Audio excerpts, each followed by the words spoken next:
Hello friends. Stock மார்க்கெட்ல ஒரு பிசினஸ நம்ம எப்படி புரிஞ்சுக்கிறது அப்படிங்கிறத இந்த வீடியோல பார்க்க போறோம்.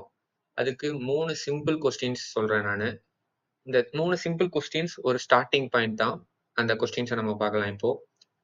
விஷயமா அந்த கம்பெனியோட ரெவென்யூ ஸ்ட்ரீம்ஸ் என்னென்ன, அதுல எவ்வளோ பெர்சன்டேஜ் இப்போ ஃபார் எக்ஸாம்பிள் இப்ப டெல்ஃபி வெரின்னு ஒரு கம்பெனி இருக்கு. அவங்க காமர்ஸ்லேருந்து எவ்வளோ பண்றாங்க, பார்ட் ட்ரக் லோட்லேருந்து எவ்வளோ பண்றாங்க, ஃபுல் ட்ரக் லோட்லேருந்து எவ்வளோ பண்றாங்க அப்படின்னு தெரிஞ்சுக்கிறது.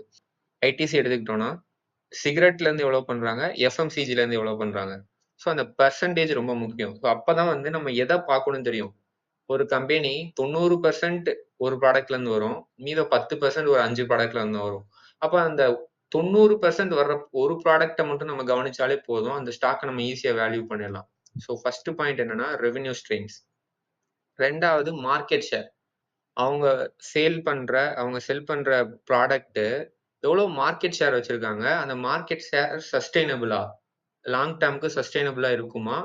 அந்த மார்க்கெட் ஷேர தக்க வைக்கிறதுக்கு ஏதாவது யூனிக் செல்லிங் பாயிண்ட் இருக்கான்னு நம்ம தேடணும். ஸோ இத தேடுறப்ப நமக்கு அந்த பிசினஸ் பத்தி இன்னும் கொஞ்சம் அவேர்னஸ் கிடைக்கும். 3வது பாயிண்ட் என்னன்னா, இவங்க எப்படி பிசினஸ ஸ்டார்ட் பண்ணாங்க?